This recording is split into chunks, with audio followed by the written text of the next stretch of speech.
the meditation that we'll do, we don't have much time.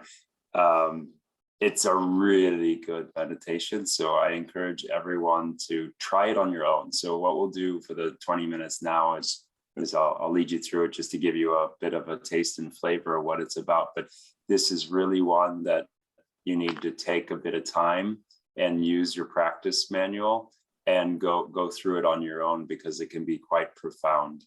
And we won't do all of the meditation. It was a meditation from Lama Yeshe from the old days, the founding days of FPMT.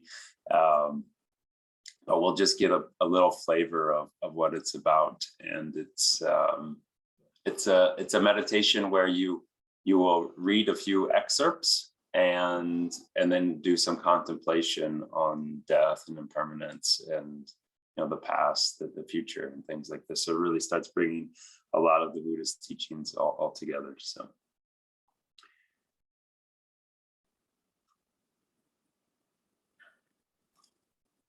as always, we just bring our mind into the space. We find our comfortable position, putting everything that we were doing before we came into the session behind us. And it's not important right now. So we just bring our attention to the session, to our body sitting on the cushion, on the sofa, laying in bed, wherever you are.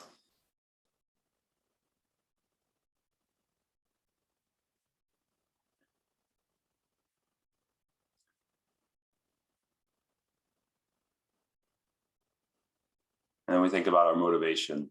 So our motivation for doing the meditation, for coming into this session, for attending the teaching today, and try to generate this positive motivation. So we can think the most positive thing in the entire world, in the entire universe, is that I'm doing this meditation, not just for myself, but for all sentient beings, so that they don't have to suffer anymore, and so that we can lead them to enlightenment. So I can free myself of this samsaric suffering.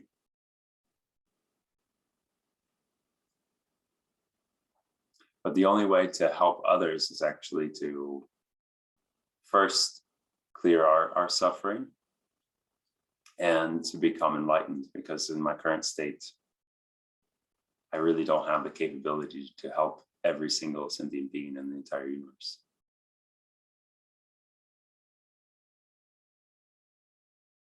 So this is my motivation.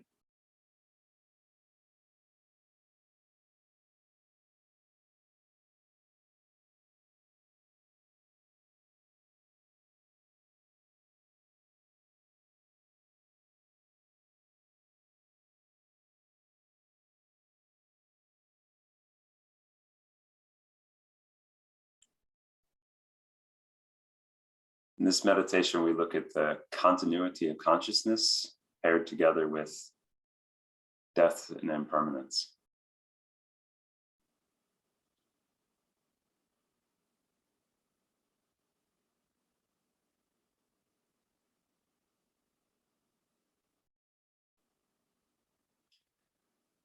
So looking at the continuity of consciousness, we want to check to see how our mind of today is related to our mind of yesterday. So we want to observe this.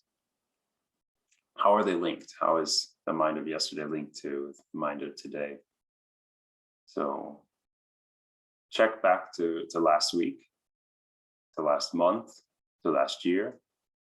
And you can go all the way back through your entire life, as we've done in some of the meditations before. And you can do this checking with your big wisdom eye, as Lama Yeshe would call it. So how your ego and attachment have functioned over the years, how you've identified things at different ages, how you perceive different views,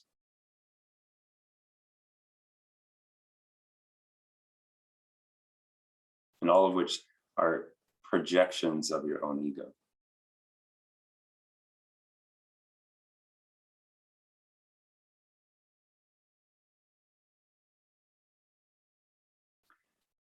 So if your mind were not actually connected with last year's ego, so the 2021 ego, there'd be no reason for memories to uncontrollably keep coming back into your mind, right?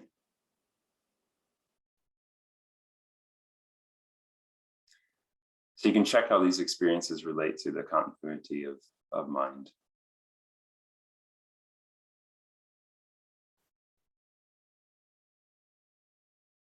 And you can go all the way back to your birth.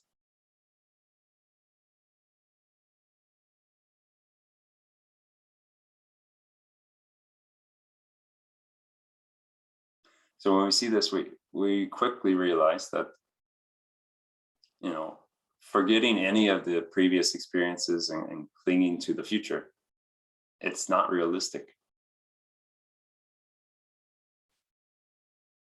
So unless you have some psychic powers, or you have no idea whether you'll be alive next year or not, nobody can guarantee that.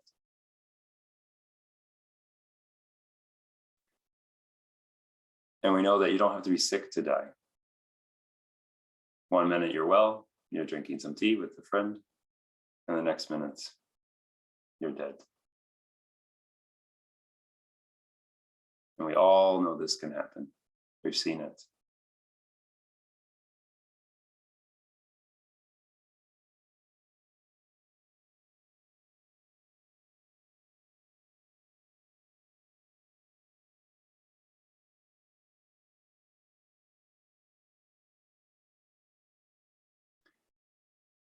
And if you check well enough, you can even find that when you were in your mother's womb, you experienced ego and attachment. And where did this come from? It didn't come from itself. It had to come from something else.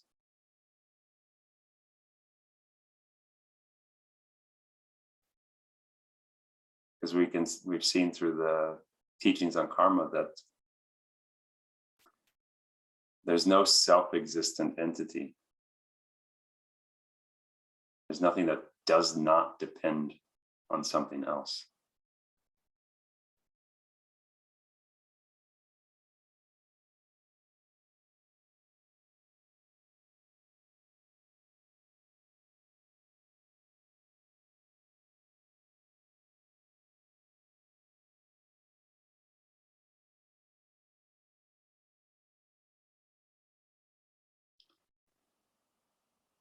And we know that some religions like Hinduism and Christianity, they talk about an eternal soul.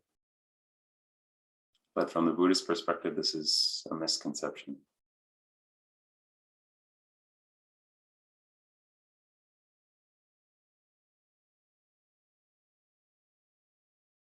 The Buddhist perspective, impermanent means changing every moment.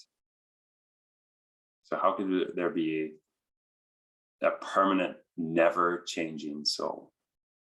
It's not possible.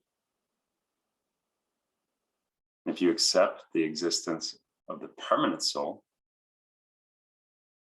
you have to accept the existence of a permanent human being. And it's impossible there's a permanent human being. Where is that person?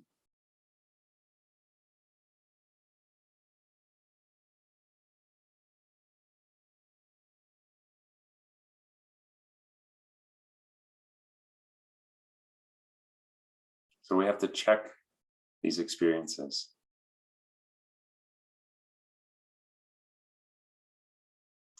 These perceptions of our sense world, of our mind, all the way back to being a child or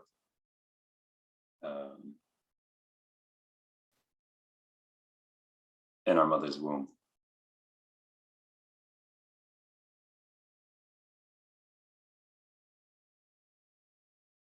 And we have to check the different interpretations, the different feelings, and then see how we can integrate the meditation into our life.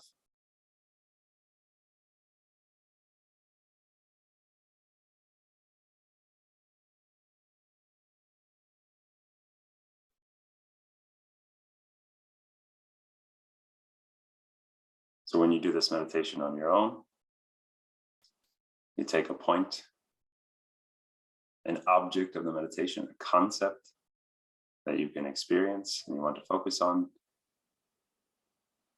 And then you use placement meditation to focus on that for as long as you can. And you keep your mind on the memory of that experience for as long as you can until you get distracted. And then you repeat the analytical meditation again until you get to the point that you want to focus on, and you refocus your attention on it. So that's how the meditation works.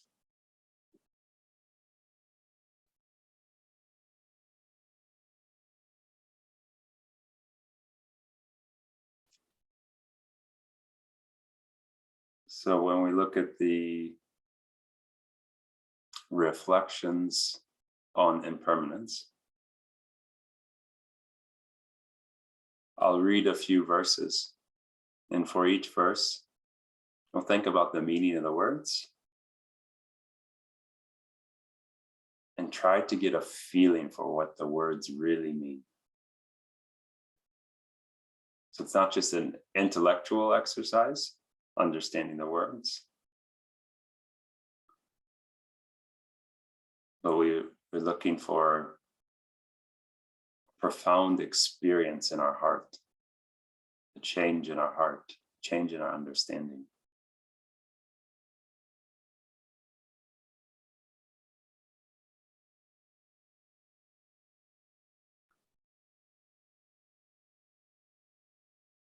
Alas, composites are impermanent. They start to perish when they are produced. Since having arisen, they perish. Calming them down is happiness.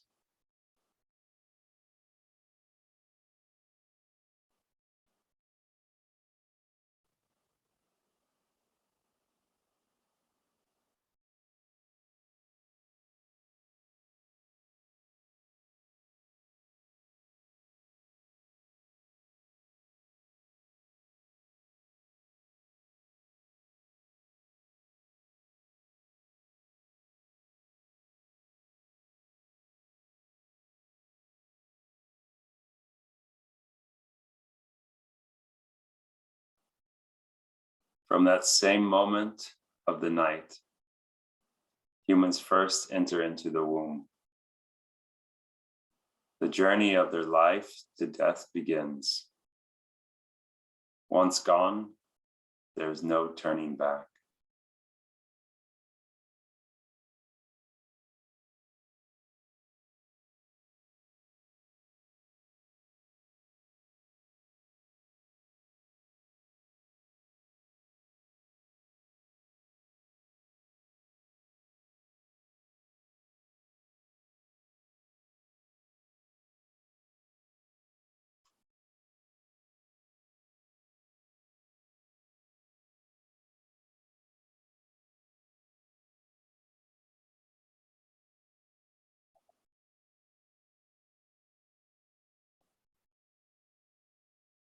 At daybreak, many people can be seen. That evening one is gone from sight. At evening, many people can be seen. Next morning, one is gone from sight.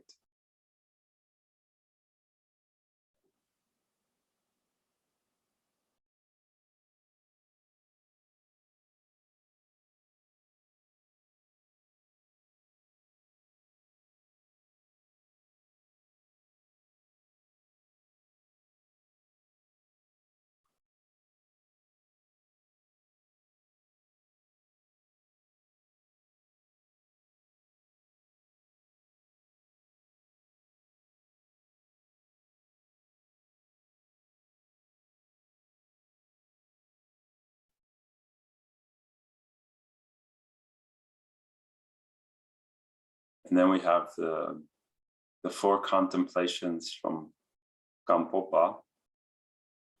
And these are four things to meditate on when we investigate impermanence within ourselves.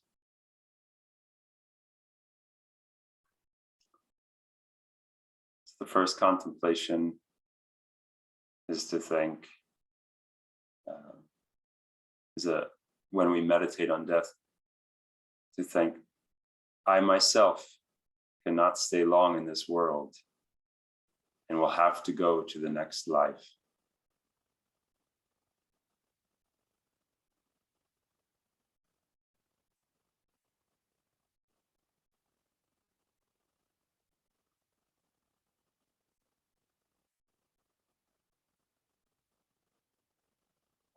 And the second one is a meditation on the characteristics of death, where we think, my life ends, this breath ceases, this body becomes a corpse, and this mind has to wander in different places.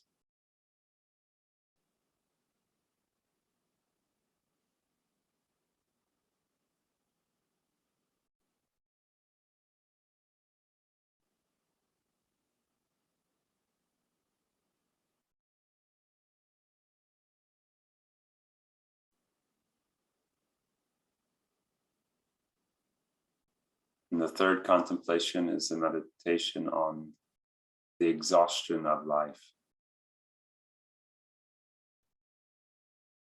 From last year until now, 1 year has passed, and by that amount, my life has become shorter. From last month to this, 1 month has passed, and my life is that much shorter. From yesterday to today is 1 day, and by this much, my life is shorter. The moment that just passed right now is the passing of 1 moment. By that measure, my life is shorter.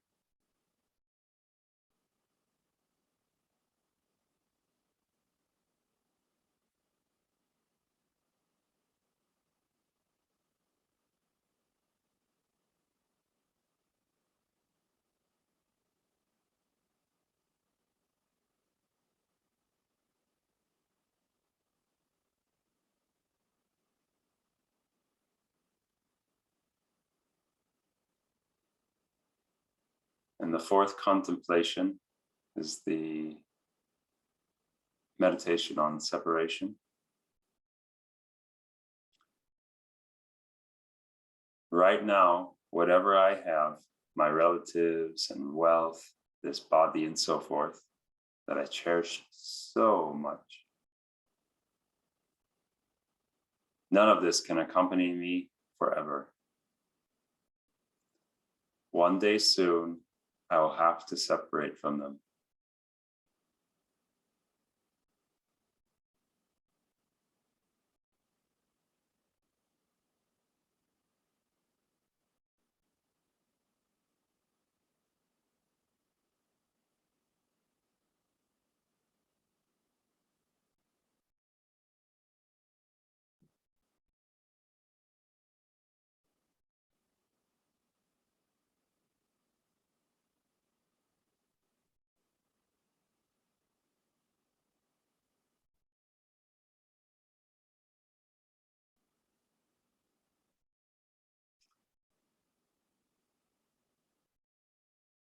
And we dedicate the merit that we generated during this meditation. And it's because of the merit that I've created by doing this meditation, with the aim of reaching enlightenment for the sake of all sentient beings. May all the kind mother sentient beings quickly reach enlightenment.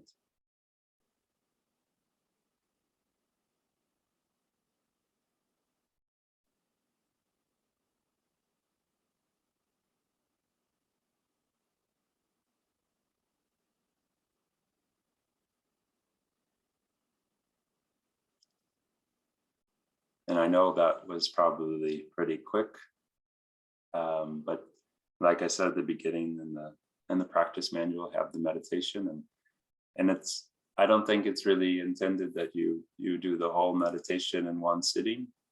but you take little pieces, little elements, and make it real for yourself, and really contemplate these verses in the text. I think they're very profound, and you can sit with them and work with them for a lifetime. So I really encourage you to make it real for yourself and contemplate these verses.